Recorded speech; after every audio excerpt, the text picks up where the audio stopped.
Pune Porsche कारचं प्रकरण आठवतं ना तुला? हो, 2 वर्ष झाली की त्याला आता. हो, सगळ्यांना जामीन मिळाला. हो, वाचला ना मी.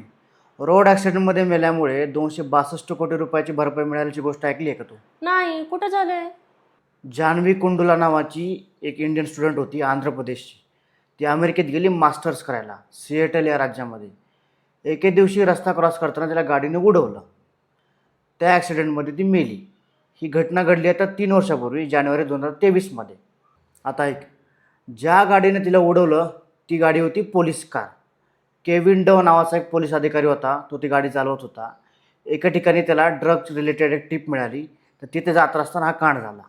तर हा ॲक्सिडेंट झाल्यानंतर त्याने पोलीस हेडक्वार्टरला कॉल केला. पोलीस हेडक्वार्टरने डॅनियल ऑर्डर नावाचा एक अधिकारी तिथे लोकेशनला पाठवला. त्याने पंचनामा वगैरे केला आणि आपल्या सिनियरला कॉल लावला. तर फोन लावत असताना त्यांनी माहिती दिली आणि माहिती देताना त्या पोरीची खिल्ली उडवली, म्हणजे त्या जान्हवीची खिल्ली उडवली. ही काय 23 वर्षाची पोरगी आहे, तिच्या आयुष्याची काय किंमत असणार आहे? एखादा चेक लिहून टाका त्याच्या नावाने. आणि हे सगळं रेकॉर्ड झालं त्याच्या बॉडी कॅमेऱ्यामध्ये. हा व्हिडिओ पोलिसांनीच बाहेर काढला.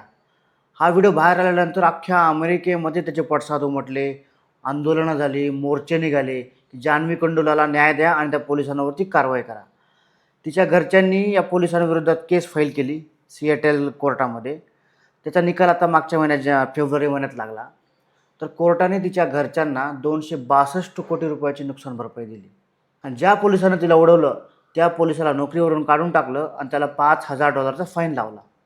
त्या पोलिसाची काय चूक होती की 40 किलोमीटर पर आवरच्या स्पीडनं गाडी चालवण्याच्या झोनमध्ये त्याने 120 किलोमीटर पर आवरने गाडी चालवली.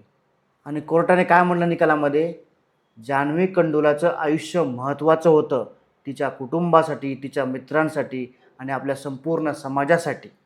ती अमेरिकेची नागरिक नसताना किती महत्व आहे एखाद्या माणसाच्या जीवाला.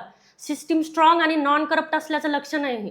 आणि आपल्याकडं 300 शब्दाचा निबंध लिहायला सांगून सोडून देतात.